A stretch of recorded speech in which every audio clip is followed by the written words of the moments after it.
Andrew Jackson, A Brief History. Adolescence. Born on March 15, 1767, Andrew Jackson was born to a relatively poor family in the Waxhaw settlement of South Carolina. Jackson's family were farmers, and the land they worked on was under constant attacks from the local Native Americans, which would help shape Jackson's view on them later in life. In the winter of 1766, a year before Jackson was born, his father died, and that left his mother to be the role model of the house, teaching Jackson and his brothers the quality of hard work and perseverance inside and out in the fields. Andrew Jackson was a clever boy, learning to read and write before many adults could. He was also very fierce and aggressive, and being wild and defiant got him into a lot of fights as a kid. Because he could read, in 1776, when the Declaration of Independence was released to the public, Jackson read it out loud to his town, which was a huge honor. The Revolutionary War began, and Jackson's eldest brother died in combat, leading young Jackson, 13 at the time, to become very angry over the loss. Furious with this fact, and wanting to help, Jackson became a messenger boy for the Continental Army with his brother, and they had to avoid British and the Cherokee tribes on a daily basis. Andrew and his brother Robert were captured by the British and caught smallpox in their cells. Their mother found out about this and bailed them out of imprisonment. Shortly after coming home, Robert died, and Jackson's mother soon after, leaving young Jackson all alone at the age of 14. Early adulthood. In 1783, Great Britain surrendered, and Jackson was already living with his uncle, Thomas Crawford.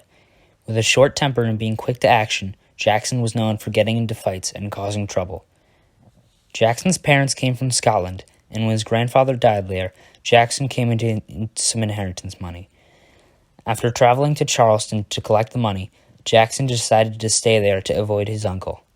His inheritance was not very large, but it was enough for lodging and food. In a stroke of brilliance, Jackson gambled all of his money away, and after owing a huge sum of debt, he gambled everything he had left, repaid his debts, and left to go back to Waxhaw. In Waxhaw, Jackson went back to school, but he claimed to not like it and became a teacher instead.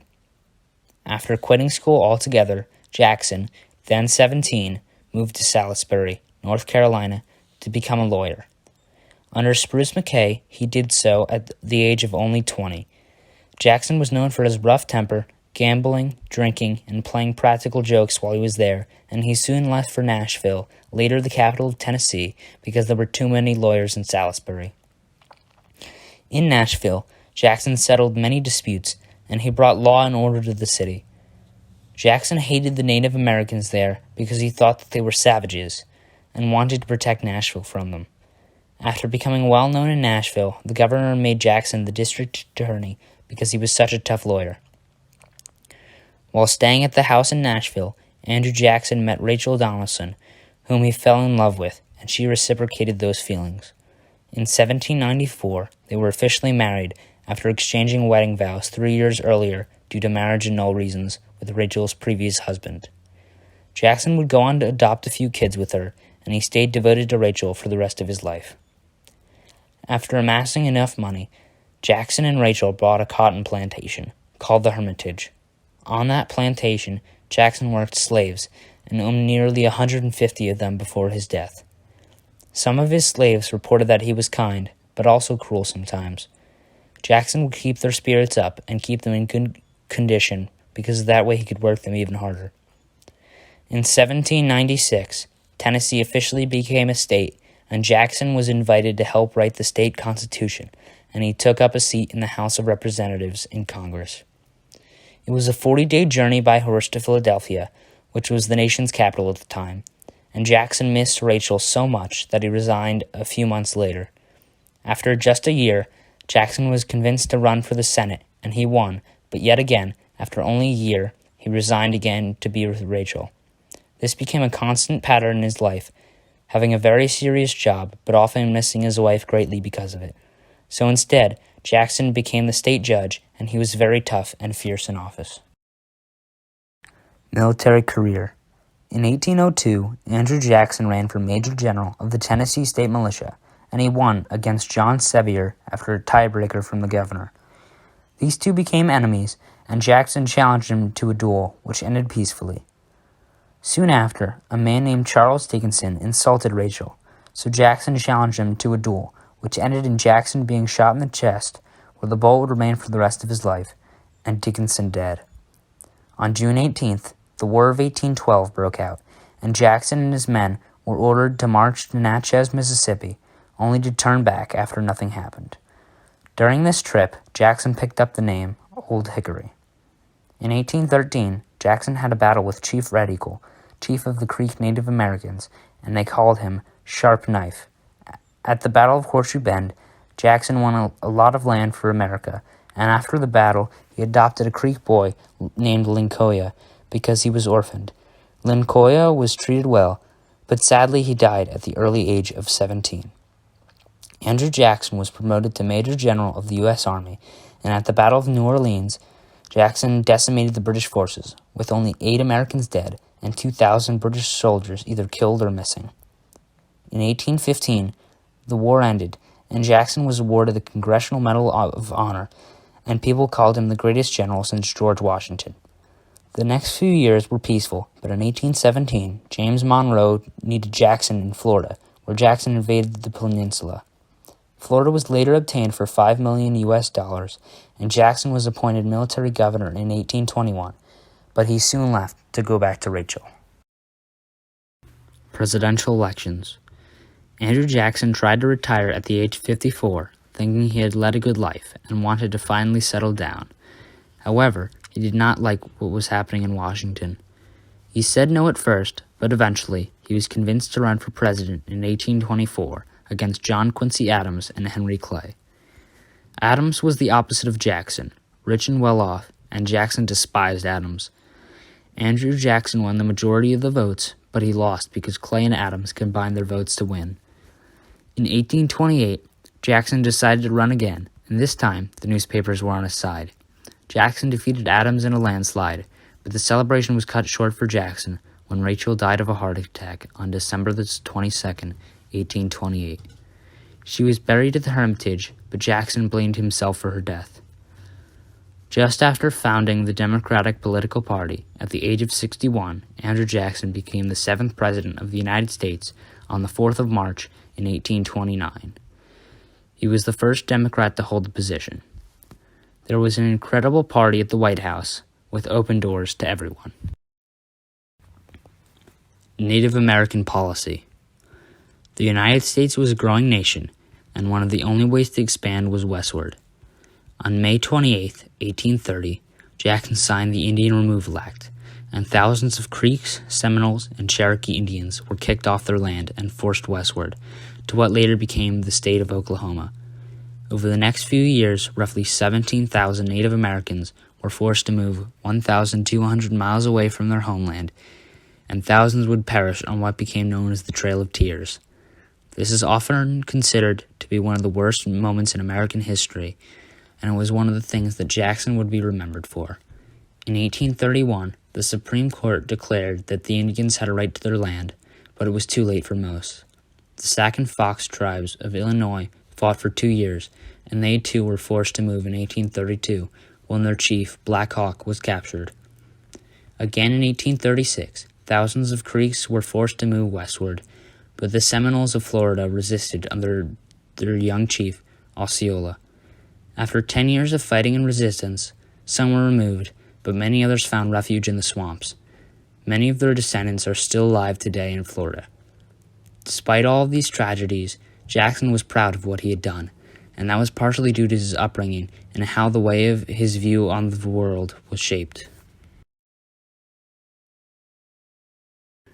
The kitchen cabinet and the spoils system. Jackson viewed himself as the man of the people, and he despised almost all politicians. Even John C. Calhoun, Andrew Jackson's vice president, turned into an enemy. Jackson thought that many people were corrupt and in power for too long, so he replaced them with people whom he trusted, and those who supported him during his campaign, rotating them in and out of office.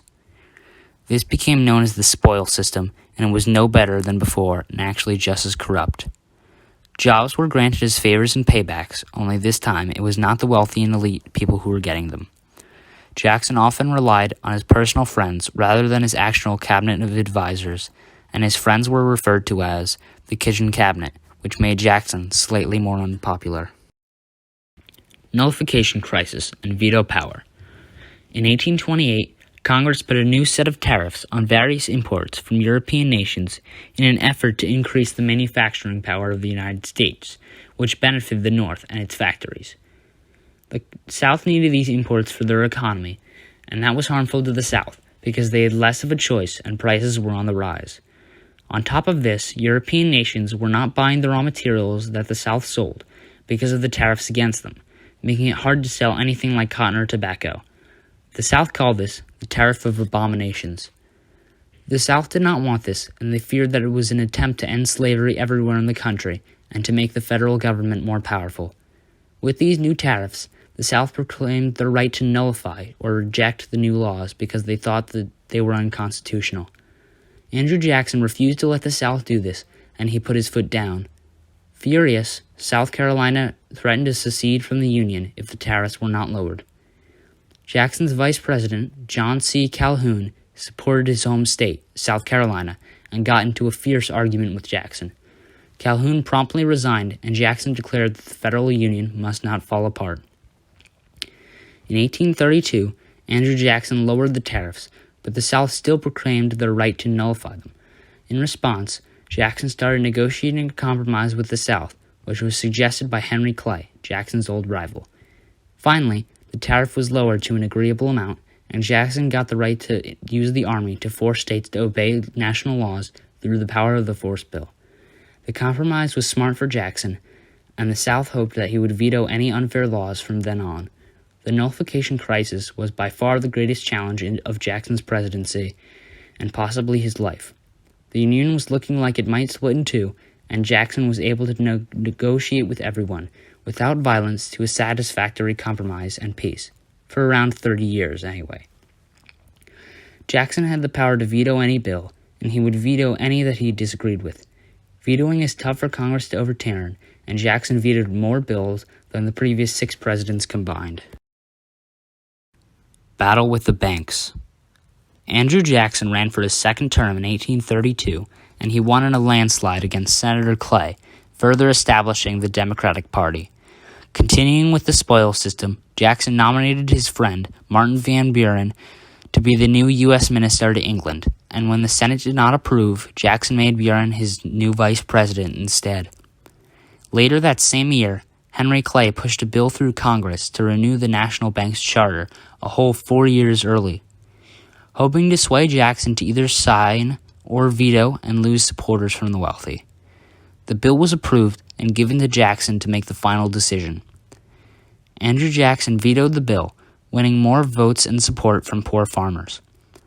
The battle with the banks was a huge issue with the nation, and people from all around the country were taking sides.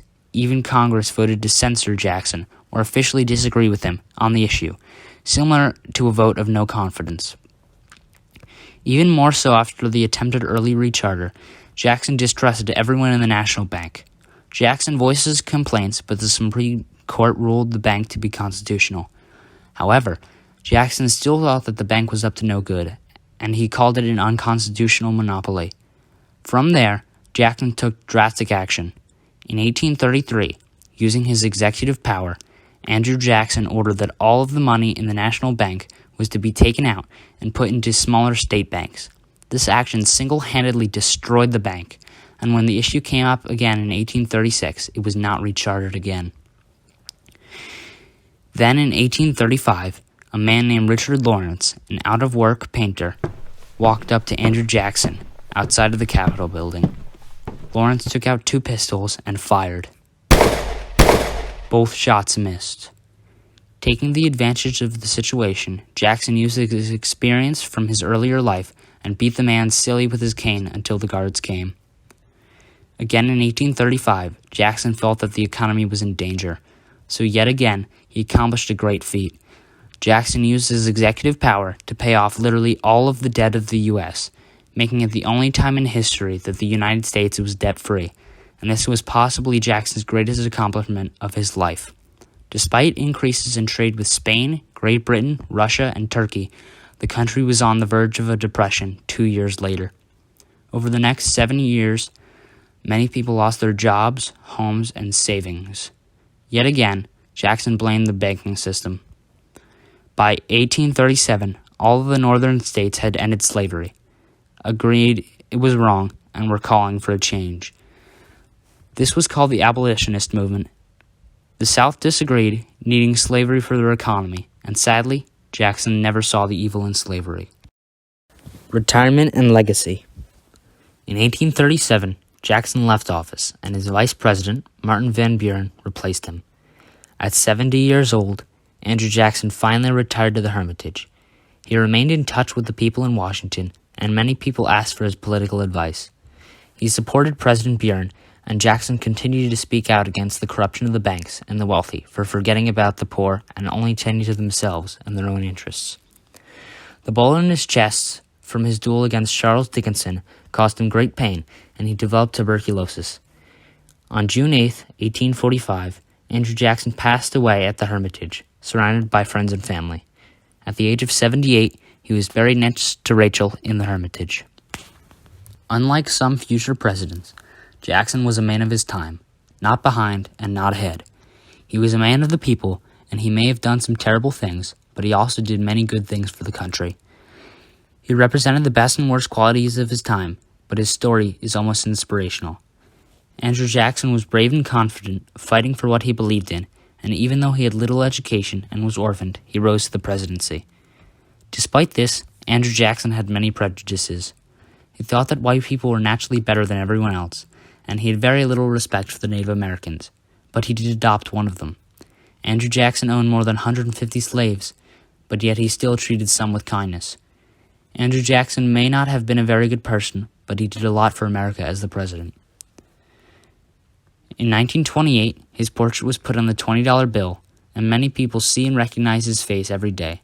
However, in 2016, the Department of the United States Treasury announced that Harriet Tubman would replace Andrew Jackson on the $20 bill. This still has not come to pass, but it is approaching soon. Finally, in 2008, Andrew Jackson had a rock musical about him made, and it was performed a few times. Andrew Jackson is one of the most controversial figures in U.S. history, and he did many bad things, but also many good things. Andrew Jackson modernized the presidency, and many presidents would come after him.